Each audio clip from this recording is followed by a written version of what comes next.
Hello दोस्तों, स्वागत है।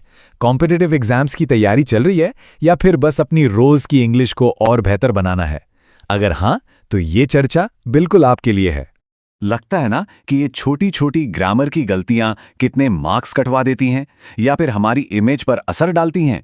आज इसी प्रॉब्लम को जड़ से खत्म करते हैं। तो चलिए शुरू करते हैं। देखिए, ग्रामर सिर्फ रूल्स का पहाड़ा नहीं है, ये तो एग्जामिनर्स के बिछाए हुए ट्रैप्स हैं, मतलब जाल। और आज हम सीखेंगे कि इन जालों से बचना कैसे है। तो सबसे पहला जाल नाउन्स का। कुछ नाउन्स ऐसे होते हैं जो दिखते तो प्लूरल हैं पर होते सिंगुलर हैं, और कुछ इसका ठीक उल्टा। कंफ्यूजिंग है ना? हाँ, तो कुछ नाउन्स ना बिल्कुल बहुरूपी होते हैं। जैसे न्यूज़ को ही ले लो, आखिर में एस लगा है तो लगता है प्लूरल होगा, पर यह हमेशा सिंगुलर होता है। The news is good. और दूसरी तरफ है कैटल, जिसमें एस नहीं है पर यह हमेशा प्लूरल होता है। Cattle are grazing. अच्छा, अब आते हैं कलेक्टिव नाउन्स पर, जैसे ज्यूरी या टीम।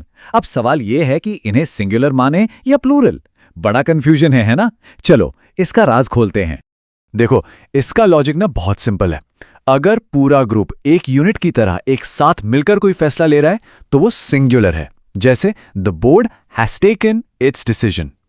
लेकिन अगर ग्रुप के मेंबर्स में मतभेद हो, वो बढ़ जाएं, तो वो प्लूरल बन जाता है, जैसे the jury were divided in their opinion. समझ गए?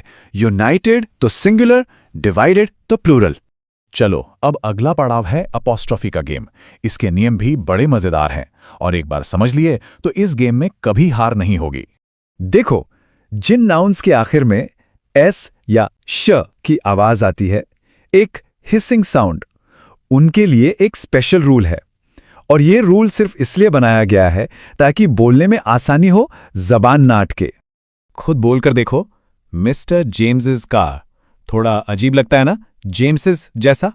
इसीलिए ग्रामर ने इसे सिंपल कर दिया। बस जेम्स के बाद अपॉस्ट्रोफी लगा दो, एस लगाने की जरूरत नहीं। कितना आसान है। अब ये वाला देखो, बड़ा इंटरेस्टिंग है। जॉइंट पोजेशन, मतलब चीज एक, मालिक दो। जैसे राम और श्याम का घर। घर तो एक ही है ना, तो अपॉस्ट्रोफी भी सिर्फ आखिरी वाले नाम पर लगेगा, यानी श्याम्स पर। Ram and Shyam's house. पर अगर दोनों की अपनी अपनी अलग अलग चीजें हैं, जैसे सचिन की बाउंड्रीज और सहवाग की बाउंड्रीज, तो दोनों के नाम पर अपॉस्ट्रोफी लगेगा। Sachin's and Sehwag's boundaries. Simple. अच्छा, कंपाउंड नाउन्स का क्या?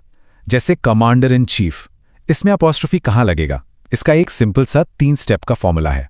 पहला, पूरा कंपाउंड नाउन पहचानो। दूसरा, उसके बिल्कुल आखिरी शब्द पर जाओ, जो यहां चीफ है। और तीसरा, बस उसी आखिरी शब्द पर अपॉस्ट्रोफी एस लगा दो। तो बन गया my commander in chiefs orders, हमेशा आखिरी शब्द पर। ठीक है, नाउन्स हो गए, अपॉस्ट्रोफी हो गया। अब बारी है प्रोनाउन पजल की। क्या कभी सोचा है कि जब एक साथ आई, यू, ही आते हैं तो उन्हें किस ऑर्डर में रखना चाहिए? फॉर्मल इंग्लिश में इसका भी एक लॉजिक है, और एग्जाम में ये बहुत पूछा जाता है। तो इसे कहते हैं rule of good manners. Logic ये है कि जब कोई अच्छी बात हो, कोई तारीफ या अवार्ड मिल रहा हो, तो अच्छे मैनर्स के हिसाब से पहले दूसरों को रखो और खुद को आखिर में, यानी सेकंड पर्सन, फिर थर्ड पर्सन और फिर first person, you, he and I. लेकिन अगर कोई गलती माननी हो, कोई गड़बड़ हुई हो, तो जिम्मेदारी सबसे पहले खुद लेनी चाहिए। तो ऑर्डर पलट जाता है। 1 2 3, आई, यू एंड ही। है ना कमाल का लॉजिक?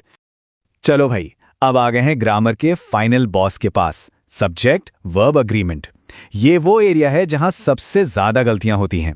यहां बस एक ही मिशन है, वर्ब को उसके असली सब्जेक्ट से मिलाना।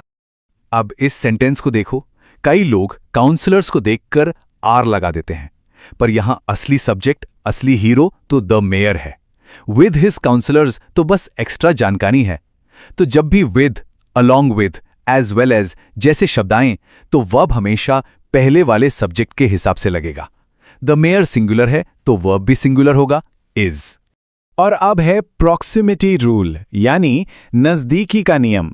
जब भी सेंटेंस में और या नॉर आए तो वर्ब अपने सबसे करीबी सब्जेक्ट का साथ देता है। इस केस में वर्ब के सबसे पास कौन है? हर फ्रेंड्स, जो कि प्लूरल है, तो वर्ब भी प्लूरल होगा, आर। अगर अंकिता पास होती तो इज लगता। और ये आखिरी वाला तो गांठ बांध लो। जब भी सेंटेंस में ईच या एवरी दिख जाए तो समझ लो बात हर एक इंसान की इंडिविजुअली हो रही है। और जब बात हर एक की हो तो सब्जेक्ट हमेशा सिंगुलर माना जाता है, और सब्जेक्ट सिंगुलर तो वर्ब भी सिंगुलर, इसलिए हैज लगेगा, हैव नहीं।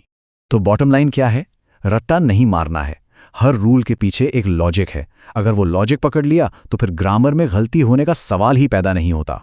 ठीक है, तो हमने सारे जाल देख लिए। अब बारी है एक फटाफट रिकैप की। यह है हमारी गोल्डन रूल चीट शीट, ताकि सब कुछ एक बार में दिमाग में बैठ जाए। तो ये रही हमारी गोल्डन रूल चीट शीट। फटाफट देखते हैं।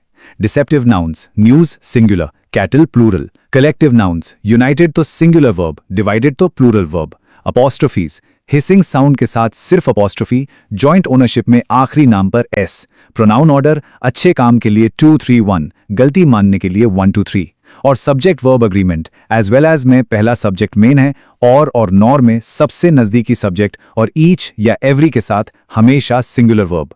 चाहे तो इसका एक स्क्रीनशॉट ले सकते हैं। तो अब जरा सोचिए, इनमें से कौन सा ट्रैप था जिसमें सबसे ज्यादा फंसते थे? नीचे कमेंट्स में जरूर बताइएगा। याद रखिए, अपनी गलती को पहचानना ही सुधार की तरफ पहला कदम होता है।